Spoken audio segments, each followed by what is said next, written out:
चुगली करने वाला हिरन। छोटू हिरन को इधर की बातें उधर लगाने का बड़ा शौक था। एक दिन उसने लोमड़ी और उसके बच्चे के बीच चल रही बातें सुनी।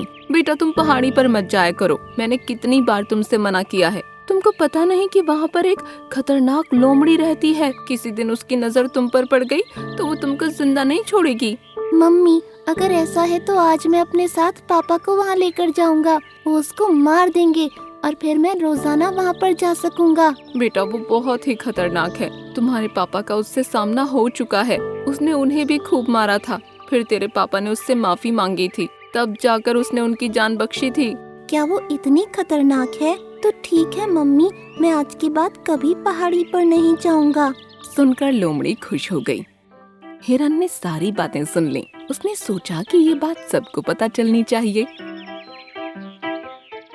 वो वहाँ से निकला और एक एक करके उसने सारे जानवरों में ये बात फैला दी कि लोमड़ी का पति एक लोमड़ी से पिटकर आया है। लोमड़ी का पति जब जंगल में घूम रहा था तो हर जानवर उसका मजाक बनाता और यही कहता कि वो एक लोमड़ी से पिटकर आया है। यही बात सबके मुंह से सुन सुनकर उसको गुस्सा आ गया और वो अपनी गुफा में पहुंचकर लोमड़ी पर बरसने लगा। तुमने हिरन से कहा कि मैं किसी लोमड़ी से पीट कर आया हूँ और यही बात उसने पूरे जंगल में फैला दी है। तुमने ऐसा क्यों कहा? सुनकर लोमड़ी ने उसे सारी बात बताई और बोली, वो मैंने सिर्फ हमारे बच्चे को डराने के लिए कह दिया था और वो मान भी गया। मुझे नहीं पता कि हिरन ने ये बात कब सुन ली। ये सुनकर लोमड़ी का पति हिरन के पास गया और उससे बोला, मेरी बीवी ने ये बात केवल मेरे बच्चे को डराने के लिए कही थी और तुमने इस अफवाह को पूरे जंगल में फैला दिया। अब जाओ और जाकर सबको सच्चाई बताओ कि मैं किसी लोमड़ी से पीट कर नहीं आया हूँ। सुनकर हिरन डर गया और उसने फिर सारे जानवरों में ये बात फैला दी कि वो सिर्फ एक अफवाह थी। फिर वो थका हारा लोमड़ी के पति के पास पहुंचा तो उसने उसे माफ कर दिया। लेकिन उसकी ये आदत अभी भी छूटी नहीं थी। एक दिन शेर खान अपनी जगह पर आराम कर रहा था। तभी उसके पास दूसरे जंगल का एक राजा शेरू आया। दोनों शेरों को एक साथ देखकर हिरन छिपकर उनकी बातें सुनने लगा। तुम यहाँ मेरे जंगल में कैसे? मैं तुम्हारी तरफ दोस्ती का हाथ बढ़ाने के लिए आया हूँ। दोस्ती का हाथ मेरी तरफ? क्या कहना चाहते हो? शेर खान, तुम्हारा जंगल कितना बड़ा है और मेरा कितना छोटा। मुझे पता है कि तुमको इसे संभालने में कितनी तकलीफ होती होगी। ऐसा कुछ नहीं है। मैं मेरे जंगल को अच्छे से संभाल रहा हूँ। किसी को मुझसे कोई तकलीफ नहीं है। देखो, मैं तो तुम्हारे भले की ही बात कर रहा हूँ। तुम मेरे और अपने जंगल को एक कर लो, फिर हम मिलकर दोनों जंगलों पर राज करेंगे। कहकर वो मन में सोचने लगा, बस एक बार ये हाँ कर दे, फिर इसके जानवरों के साथ मिलकर इसी को मरवा दूंगा और फिर दोनों जंगलों पर मेरा ही राज होगा। मुझे ये मंजूर नहीं है। तुम जा सकते हो। तुम बूढ़े हो चुके हो शेर खान। अगर कोई मुसीबत आ गई तो तुम कैसे इस जंगल को बचाओगे? ये सुनकर शेर खान को गुस्सा आ गया। लगता है तुझे दिखाना ही पड़ेगा कि मुझ में दम है कि नहीं। नहीं, रुक जाओ। अभी तो मैं जा रहा हूँ, लेकिन कुछ ही दिनों बाद मेरा भाई जंगल आ रहा है। वो तुमसे बहुत ज्यादा शक्तिशाली है। अगली बार मैं उसी के साथ आऊंगा। लगता है तुमको अपनी जान प्यारी नहीं है।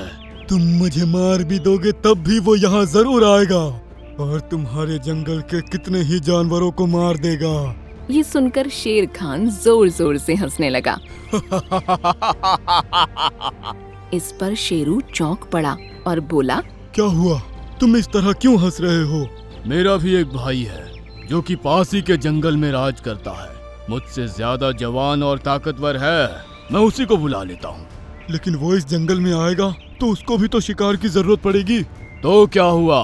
तुम्हारा भाई आएगा तो भी बिना वजह मेरे जंगल के जानवरों को मारेगा। इससे अच्छा मैं अपने भाई को ही बुला लेता हूँ। वो रोजाना 3 जानवरों का शिकार करता है।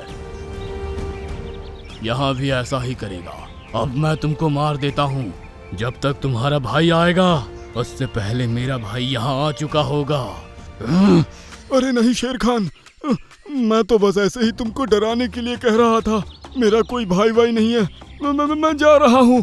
कहकर वो वहाँ से भाग गया। रोजाना 3 जानवरों का शिकार, ये बात तो सब जानवरों को बतानी पड़ेगी।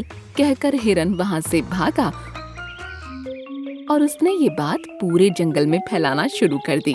वो जानवरों के पास जाता और सबको यही बताता। शेर खान अपने भाई को इस जंगल में बुलाने वाला है।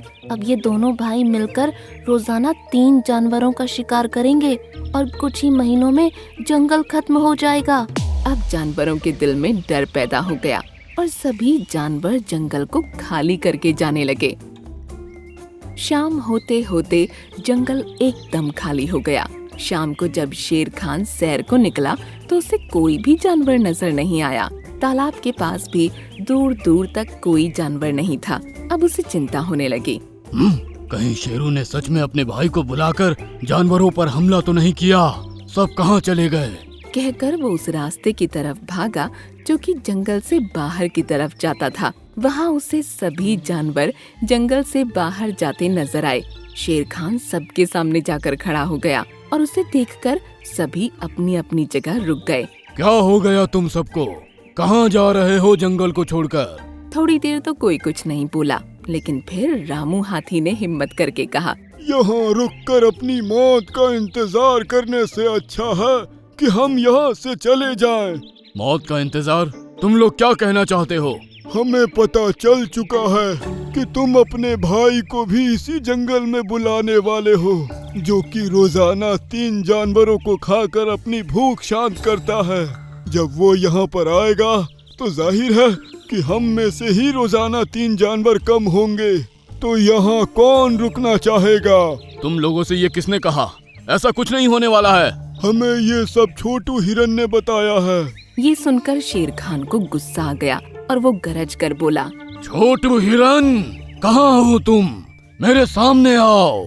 ये सुनकर छोटू हिरन डर गया। वो जानवरों के पीछे छिपा हुआ था। कांपते हुए सामने आया। जी शेर खान। तुमने ये अफवाह क्यों फैलाई? बताओ, इसके पीछे क्या वजह थी? मैंने आपको कहते हुए सुना था। आप शेरू से कह रहे थे कि आप अपने भाई को इस जंगल में बुलाने वाले हैं और फिर रोजाना 3 जानवरों का शिकार किया करोगे। इडियट! तुमने ये नहीं सुना कि शेरू क्या कह रहा था? हाँ, वो अपने भाई को बुलाकर इस जंगल पर हमला करने के लिए कह रहा था। इसीलिए उसको डराने के लिए मैंने ऐसा बोल दिया कि मेरा भी एक भाई है। असल में मेरा कोई भाई नहीं है और मैं कभी अपने जंगल को बर्बाद नहीं करूँगा। ये सुनकर सभी जानवर खुश हो गए और वापस जंगल की तरफ चल पड़े। छोटू हिरन, आने वाले खतरों से चौकन्ना रहना अच्छी बात है, लेकिन पहले पता कर लेना चाहिए कि खबर सही भी है या नहीं। बिना पता किए किसी भी बात को फैलाना अफवाह होती है और अफवाह फैलाने से हमेशा नुकसान ही होता है। ये सुनकर हिरन को अपनी गलती का एहसास हो गया और फिर उस दिन के बाद उसने अफवाह फैलाने की आदत हमेशा के लिए छोड़ दी।